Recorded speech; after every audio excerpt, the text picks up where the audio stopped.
compagnie d'itinérance, on est basé à Marseille, à la rue Toussaint dans le 3e. On a un lieu qui s'appelle Le Lieu et on existe depuis 1991, la compagnie. Donc, je suis chorégraphe de la compagnie.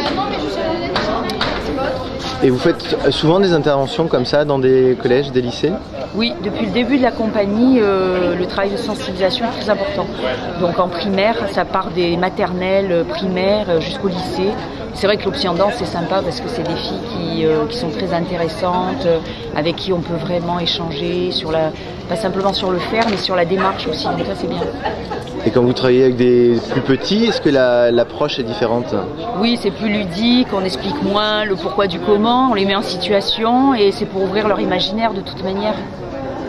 Alors on va vous retrouver à Danse en avril. Oui. Est-ce que vous pourriez nous dire quelques mots des ailes de Mademoiselle Philomène? Alors les ailes de Mademoiselle Philomène, c'est une commande de cinécité de Istres. C'est une commande d'Anne Renaud, la directrice. Et donc on est parti sur un duo.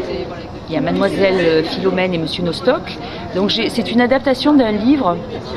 Et j'ai pu travailler comme sur la précédente pièce avec une scénographe qui s'appelle Hélène Dattler et qui nous a fait un décor qui est vraiment très intimement lié à la pièce, qui se rapproche de l'univers de Playtime de Jacques Tati. Et donc on a deux danseurs, Julia Poggi qui fait Mademoiselle Philomène et Anthony de Roche qui est Monsieur Nostock. Donc c'est une très jolie histoire sur Monsieur Nostock qui travaille avec Mademoiselle Philomène mais qui a un petit peu la tête dans les étoiles, qui est quelqu'un de très lunaire et qui fait des petits cadeaux à Mademoiselle Philomène. Il va dans son grenier chaque soir pour lui faire des petits cadeaux et il aimerait la faire passer vers son côté un petit peu plus fantasque parce qu'elle est très bureau. Il faut faire ce qu'il faut faire et tout ça, donc voilà. Et puis ça ouvre vers, tout d'un coup, il y a, enfin, avec une petite surprise dans le décor, justement, il va l'amener vers l'imaginaire, vers la liberté, sortir un petit peu de ce boulot. Ah, ça donne envie, hein? Voilà.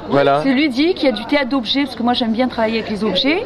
Il y a du théâtre d'objets, il y a du chant, parce que Julia est chanteuse. Il y a de l'acrobatie, parce que Anthony il est un petit peu casse-cou, il est très acrobate, il est très sympathique.